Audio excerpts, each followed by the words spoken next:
वर्तमान में नव वर्ष का पहला माह यानी जनवरी जारी है। इस माह में लोहड़ी, पोंगल और मकर संक्रांति जैसे बड़े पर्व मनाए जाएंगे, जो सभी के लिए बेहद खास है। हालांकि यह माह महिलाओं के लिए और भी शुभ माना जा रहा है। दरअसल जनवरी माह में संकट चौथ का व्रत भी रखा जाएगा, जो संतान की लंबी उम्र और अच्छे स्वास्थ्य के लिए रखा जाएगा। इस दिन महिलाएं विधि अनुसार भगवान गणेश और माता संकट की पूजा करती है। इतना ही नहीं, संकट के दिन निर्जल उपवास भी किया जाता है, जिसका पारण चांद निकलने पर होता है। पंचांग के अनुसार 17 जनवरी 2025 को संकट चौथ का पर्व मनाया जाएगा, जिसे तिलकुटा चौथ, वक्र टुंडी चतुर्थी, माघी चौथ के नाम से भी जाना जाता है। कहते हैं कि जो भी महिला संकट का व्रत रखती है, उन्हें संकट व्रत कथा का पाठ अवश्य करना चाहिए, जिससे संतान के जीवन और परिवार दोनों में सुख समृद्धि का वास होता है। ऐसे में आइए इस कथा के बारे में जानते हैं। संकट का व्रत भगवान गणेश की पूजा को समर्पित होते हैं। कहा जाता है कि यदि सच्चे भाव से संकट का उपवास रखा जाए तो संतान सुख की प्राप्ति, आशीर्वाद प्राप्त होता है। लेकिन इस दिन संकट व्रत कथा का पाठ करना बेहद जरूरी होता है। इससे उपवास का संपूर्ण फल प्राप्त होता है। संकट के व्रत की कथा को लेकर कहा जाता है कि एक बार भगवान शिव जी ने कार्तिकेय और गणेश जी से पूछा कि तुम दोनों में से कौन देवताओं के कष्टों का निवारण कर सकता है। शिव जी की यह बात सुनकर दोनों ने ही स्वयं को इस कार्य के लिए सक्षम समझा।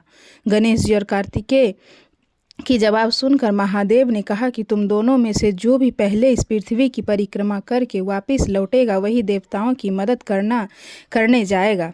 शिव जी के इस वचन को सुनकर कार्तिकेय अपने वाहन मोर पर सवार होकर पृथ्वी की परिक्रमा के लिए निकल गए। लेकिन इस दौरान भगवान गणेश विचार मग्न हो गए कि वे चूहे के ऊपर चढ़कर सारी पृथ्वी की परिक्रमा करेंगे तो इसमें बहुत समय लग जाएगा।